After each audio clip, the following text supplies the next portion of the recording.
여러분 안녕하세요. 도널드 트럼프 미국 행정부가 주한미군 방위비 대폭 증액을 위한 전방위 압박에 나서고 있는 가운데 미주에서도 동맹을 약관한 것이라는 비판원이 터져나오고 있습니다. 오는 18일에서 19일 서울에서 열리는 제11차 방위비 분담금 특별 액정 체결을 위한 3자 회의를 앞두고 무임승차 보내게 된 미국 측의 과도한 방위비 인상 요구가 미국 국내적으로도 역풍에 직면할 모양새입니다.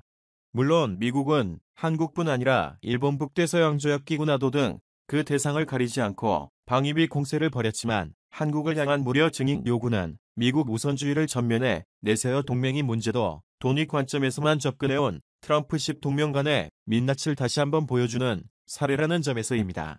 외교안보 문제에 있어 즉흥적이고 예측 불가능한 스타일에 따른 트럼프 리스크에 대한 표의 불안감도 사그라지지 않고 있습니다. 트럼프 대통령이 방위비 인상 문제가 뜻대로 풀리지 않을 경우 주한미군 감축 철수 카드를 불쑥 거닐 위험성에 대한 우려인 셈입니다. 박글 수보비 국방장관은 방한 중이던 지난 15일 한국을 부양국가를 칭하며 연말까지 한국 측의 방위비 분담금 이 증액된 상태로 SMA가 체결돼야 한다고 공개적으로 압박했습니다. 그리고 그 이후로 분담금을 대부분이 한국에 쓰인다 논리를 제시했습니다. 포장관에 바라는 사실일까요? 국방부가 발간한 2018년도 국방 팩스를 찾아보면 지난해 방위비 분담금 중 46%인 4,442억 원을 주한미군 시설을 건축에 사용 여포, 15%인 1,450억 원, 주한미군 항공기 정비 한약 저장, 철도 차량 수송 등이 사용된 것으로 드러났습니다. 분담금이 한국에 대부분 쓰인 나는 포장관의 말은 사실이 아니었습니다. 한국에 들어오는 또는 주한미군의 한국인 고용, 임금이 3,710억 원으로 39%만 차질 분양이 있습니다. 그런데 이 금액이 작년 방위비 분담금 1조 389억 원 중에서 이 정도 했습니다. 작년 협상 당시에도 물가 상승률은 1.5%인데 반해 방위비 증가폭은 8.2%로 과도하게 진입시켰습니다. 그런데 그 인상분에 5개를 더 내야 한다는 주장은 한미동맹의 고의적 성격을 무시한 것이며 구체적인 진입 논리도 맞지 않는 장바구니 흔적이 불가해 보입니다. 미국이 제시한 50억 달러로 하는 금액은 미국의 세계 패권 전략 수행 비용과 미군이 인건비를 포함한 규모이고 있는 미군 인건비를 제외하고 주한미군 준비에 일부를 부담하기로 되어 있는 방위비 분담금 특별협정을 위해 반하는 처살 뿐입니다. 미국 국무부 고위 당국자도 15일 기자간담회에서 협정의 재검토 및 업데이트를 거론하면서 SMA 틀 자체를 바꿀 필요성을 시사하는 발언을 내놨습니다. 이러한 트럼프 행정부의 방위비 폭탄에 대한 경고음이 이후에 은행에서도 이어지고 있습니다.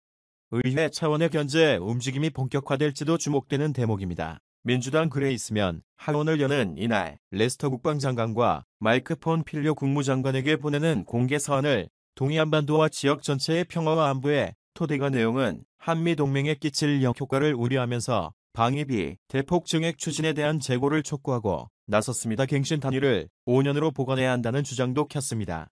앞서 공화당 대인 설리번 의원도 지난달 말 해고 없는 한반도라는 전략적 목표를 명시 맞는 동시에 오랜 동맹으로서 벌어온 길을 고래 방위비 분담 협상이 많은 것이 중요하다라고 강조한 바 있습니다.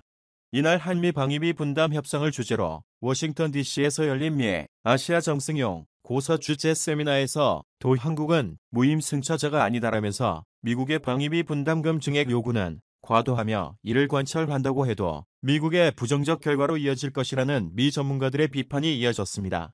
미국이 북한의 위협 등에 대한 한미일 삼각 공조 처지를 이 이유로 한국 정부의 지속, 면종료 결정 재고를 촉구하면서 다른 한편으로는 동맹 균열을 초래할 수 있는 지나친 방위비 증액을 요구하는 것 자체가 모순된다는 지적도 일각에서 제기됐습니다. 대북 공동 대응을 위해 절실한 동맹이 약화될 경우 영내 안정에 도움이 되지 않으며 결국 그 틈새를 밤기는 것은 북한이라는 지적입니다. 이와 관련해 미 외교 전문 매체인 포린폴리시는 트럼프 대통령이 한국의 방위비 분담금 해 5대 증액을 요구해 있을 뿐만 아니라 일본에도 주일미군 유지 비용으로 1년에 현재 약 4배에 달하는 방위비 분담금 인상을 요구하고 있다고 보도했습니다. 브룰 스트링 더 헤리티지 재단 선임연구원은 프린폴리시의 동맹을 약화하고 억지력과 미국의 주름 정력을 줄이게 된다면 북한, 중국, 러시아에 이익을 주게 된다라고 경기에 있습니다. 클리너 선임연구원은 월스트리트 저널에는 미국의 방위비 인상 여부가 전력적으로도 설명하지 않다며 미국의 수년간 주한미군 주론 비용으로 일관되게 대략 15억에서 20억 달러를 마련 넣고 올해는 과거에 말했던 수준의 수배를 말하고 있다. 미군의 해외 주전으로 이익을 추려는 것은 미국의 가치 및 총매에 부합하지 않는다. 라고 비판했습니다. 미국의 방위비 증액 요구의 불똥이 자칫 주한미군 감축 철수 문제로 줄 수 있다는 우려도 미주의 안팎에서 고개를 들고 있습니다. 스콧 스나이더 미 외교회 때 선임연구원은 대폭 증액 요구는 트럼프 대통령이 주한미군 철수를 구실로 이렇게 하고 있다는 우려를 자아내고 있다. 라고 말했다고 CNN 방송이 지난 14일 전한 바 있습니다. 싱크탱크 민주주의 수호재단의 데이비드 맥스를 선임연구원은 아시아 정책연구소 세미나에서 트럼프 대통령이 해외 주둔 미군 철수를 원한다고 발언하고 있다는 점도 골지것 이라며 주한미군 감축 요건을 현행 대비 더욱 어렵게 아닌 의회 차원의 국방, 수권법 개정 필요성을 언급하기도 했습니다. 워싱턴 포스트는 트럼프 대통령의 주한미군 방위비 5개 인상 요금이 거래적인 동맹 접근 법인 트럼프 대통령이 갑자기 트윗을 통해 한반도에서 주한미군을 철수하려고 발표할지 모른다는 우려의 기름을 붓고 있다고 이달 초 지적한 바 있습니다. 전 세계에서 가장 강력한 그때 수정으로 장착분을 범하노니 관련 동맹국들에 포함한 이후 내부가 모두씩 들어오진 상황입니다. 변경도 국방장관이 이미 S4 국방장관의 양이 한미 양국이 상호 간에 윈윈할 수 있도록 하면서 방위비 분담금 협상이 잘 진행될 수 있도록 하겠다. 라는 말처럼 직면 동맹 국가의 똑똑한 외교가 필요한 시점입니다. 이상 실패했습니다. 시청해